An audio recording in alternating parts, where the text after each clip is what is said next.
This is our last section for the semester. This is Alicia Bright. We're going to talk about evidence-based practice and touch on integrative health practices. So my advanced specialty is holistic nursing, and I'm board certified in that area. And if you have an interest in talking about complementary and alternative therapies, I'd love to chat with you about it. So give me an email or something and we can set up a time to talk. I want to point out that Florence Nightingale herself, the mother of modern nursing, was a statistician and a scientist and used evidence in her practice. This particular chart is a diagram that she put together of the causes of mortality in the Army in the East. The Army in the East, of course, was the Crimean War theater. Florence Nightingale took a group of nurses to the Crimean War theater and then sort of had to justify their work there.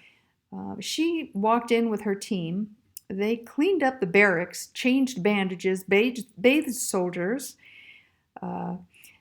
provided them with nutritional meals and social support. They would go around and read to them and write letters, help them write letters home or read letters from family members.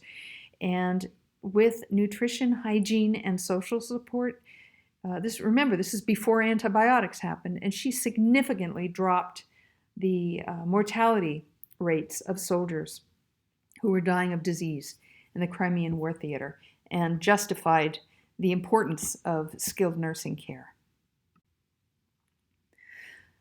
So Giddens tells us that evidence is a testimony of facts tending to prove or disprove a conclusion. And if you remember in the beginning of the semester, to bring this full circle, we talked about data being just information that we're gathering. And then evidence is how we put pieces of the data together to create a story, to rationalize behaviors on our part. So evidence is used in health science to establish benefit or harm. So we do studies where we gather data and then we look at the data and analyze it carefully to decide what evidence it offers. What argument does it make that we should use a particular diagnostic tool? What kind of evidence do we get about the transmission of a disease? For instance, we're frantically studying this COVID-19 virus to discover really how it's transmitted and how it works in the body. They're doing all of that research right now. They're gathering lots and lots of data and analyzing it to try and figure out what it is and how it works and what treatments would work on it and what are the best practices that we should follow in dealing with this thing.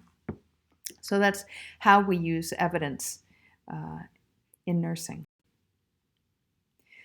So if you want to go and get your PhD, you can do research on nursing, and believe me, there's a huge need for it. So if you have any interest in graduate school at all, I want to encourage that.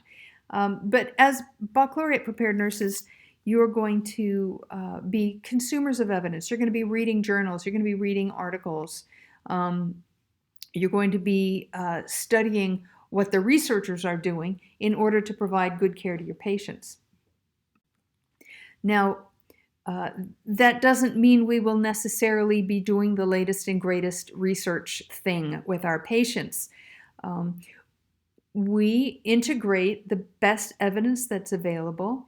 We think about where we are and what we know how to do with our patients, and we always take into account the values and preferences of the individuals, families, and communities who are served.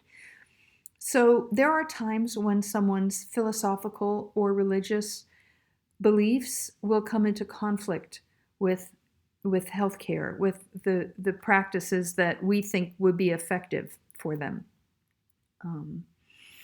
And when that happens, we don't step on their beliefs. For instance, we know that if someone is very anemic, supplying them with a blood transfusion will help them have more energy and heal faster and fix that anemia. On the other hand, there are people, for instance, Jehovah's Witnesses, who believe that it's wrong to receive blood products and that would actually be harmful to them spiritually. So we don't push treatments on people unless they are in agreement with it.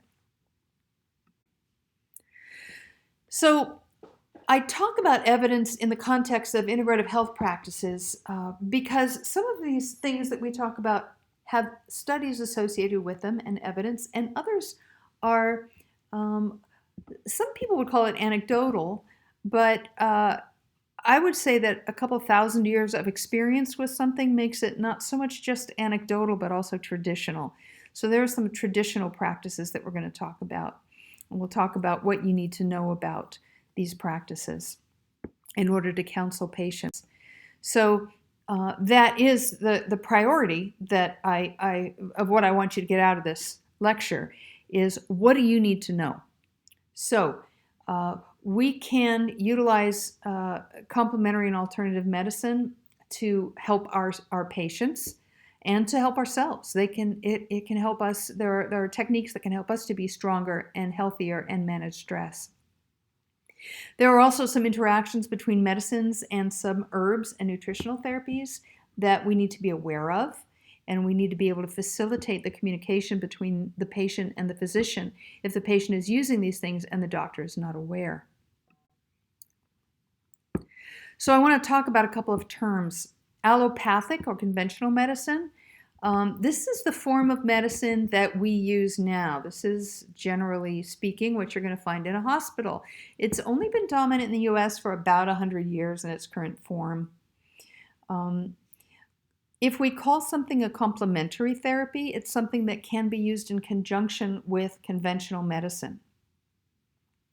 Alternative therapies are therapies that we would use instead of conventional medicine. So, for instance, there are cancer clinics in Mexico. When my father had cancer, we went to one of those clinics in Mexico. Conventional medicine couldn't offer him very much in the way of treatment, and the studies on the treatments that they were offering didn't offer him much hope. So instead, he decided he was going to see what was available in the cancer clinics right over the border in Mexico, which specialize in offering complementary and alternative care. Some of the treatments, the nutritional treatments, for instance, were complementary to treatment that he would receive here in the United States. However, other treatments call for avoiding traditional. So, for instance, there are treatments that you would use instead of radiation therapy or instead of chemotherapy. And those are called alternative treatments. You have to make a choice. Are you going to do conventional therapy or are you going to do this other thing? And of course, the conventional therapies are the ones that have been approved for use in the United States and have gone through FDA-approved studies. And the alternative treatments have not gone through those studies and have not been approved for use in the United States. Integrative health practices are the terms that we use for combining conventional and complementary approaches. So, there are some things about modern treatments that, I just wouldn't want to be without it. I think a lot of people would have, our mortality rate would be a lot higher. People would die a lot younger without the treatments that we've got. On the other hand, a lot of times they're overused. And we can use these complementary treatments sometimes to avoid the diseases, the stress-related diseases that we've talked about this semester, and to help ourselves cope and be healthier. So integrative health practices means we're combining these things. This is very popular, particularly for chronic illnesses. And there are leading research centers that are utilizing a lot of these things now. There's a lot of research to go along with some of these things. UCSF has the OSHA Center for Complementary and Alternative, or for Integrative Health Practices. Stanford has a center about this. CPMC, they all have centers where this is studied and taught. Things like mindfulness are particularly popular. There's a lot of research to go into that. Guided imagery has been studied for over 60 years. This is considered a mind-body medicine. There are 4 general domains of complementary and alternative therapies. The mind-body medicine includes guided imagery, hypnosis, mindfulness, and meditation. And all of those things have a track record of research supporting the well-being that it creates in people. Energy medicine is considered that's sort of the woo-woo stuff for some people. We're talking about energy fields when we talk about this, and energy frequencies. So when they talk about auras, this is one of the things that they're referring to.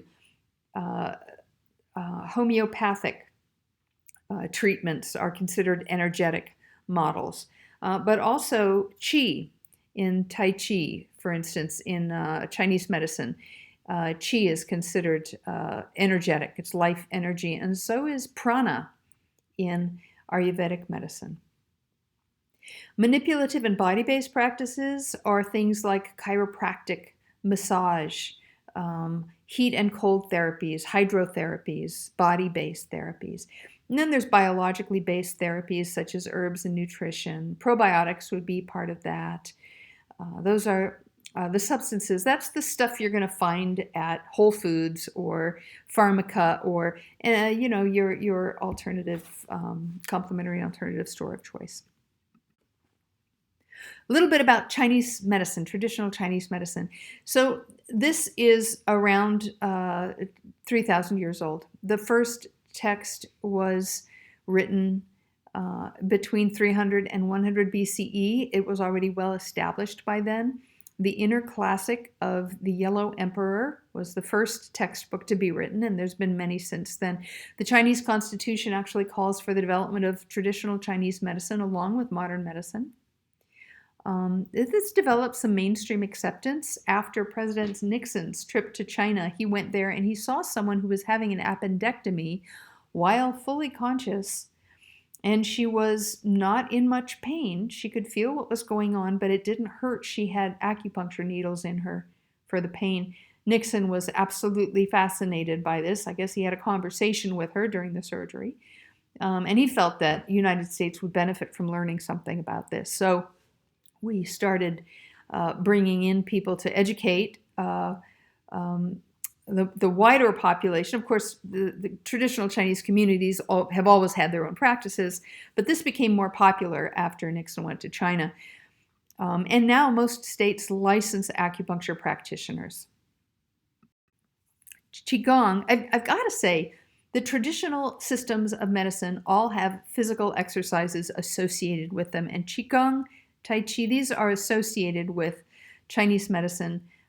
It is known that exercise is part of good health, and Qigong is a particular prescription of exercises. In fact, there's a hospital in China that simply treats people with Qigong. Ayurvedic medicine is about 5,000 years old. It was developed in India. It's the oldest organized written system of healing in the world. It's recognized by the World Health Organization. It includes, it involves a whole philosophy, but it includes body work, massage, herbs, diet, therapy, and exercise therapy. Hatha yoga is considered not therapeutic. Not just exercise, but also healing. There's active form and restorative forms of yoga. Try it.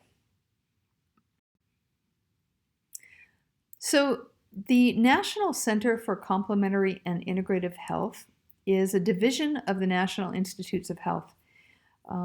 They're charged with exploring the possibilities for these things, and their operating budget in 2019 was $146,500,000. That includes their overhead, their grants, and everything. Remember, clinical trials can cost hundreds of millions of dollars, and once you do a clinical trial, you're going to do it on a substance that can be copyrighted, can be patented, so that that company can then make back the money that it put into the research and development and testing of that medication. That kind of financial incentive doesn't happen with herbs. It doesn't happen with massage. It doesn't happen with mindfulness therapy. So you have to have a different motivation and a different source of funding for research in these areas. So a lot of things in the complementary and alternative world do not have a body of research to support it because there is no profit incentive. There's no profit motive to get that research done. These things are done by people who are just simply interested in it and can get funding from other sources. But, this is significant. Americans spent $12.8 billion out of pocket, not insured, on supplements, probiotics, herbs, and that's about a quarter of what they spent out of pocket on prescription drugs. So this is a huge industry. It's not well regulated. You can't be sure of what you're getting when you buy this stuff. You need to know your sources carefully, and you really need to know what you're doing. And as I said, there's not a lot of research on this. So things like herbs, we often depend on what is the traditional use of this herb? How is it used traditionally? And things may or may not work for people. But there is a body of evidence that shows that, some of these things really do work. So music therapy, for instance, we have research to support the use of music therapy. We have research to support the use of massage. The markers of inflammation in the body are reduced when somebody has a massage. And we know that it improves circulation, decreases tension, and relieves anxiety. You can coach someone in deep breathing and progressive relaxation. You can utilize guided imagery. In fact, there's a whole nursing specialization. You can get certified in guided imagery. Mindfulness meditation has a great deal of research on how effective it is for managing pain, managing anxiety. And there are other forms you can learn. Therapeutic touch was actually developed by a nurse and a massage therapist together. Healing touch, hypnosis. Actually, when you get to OB, Dr. Beebe has done some work on using hypnosis for women in labor. And there are other healing modalities that you can use as an RN. So the best thing to do is to get out there and learn about it. Find something that appeals to you and give it a try. We can use this to support our own health and to manage our stress, which is not insignificant.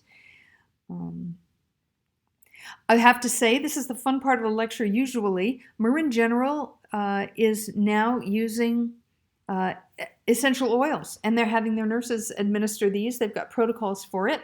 I went in there for a minor procedure, and they offered me lavender. And I thought that was a great idea. I'd really rather smell lavender than, the disinfectants that we use in hospitals. It smelled a lot better, and it did help me calm down a bit.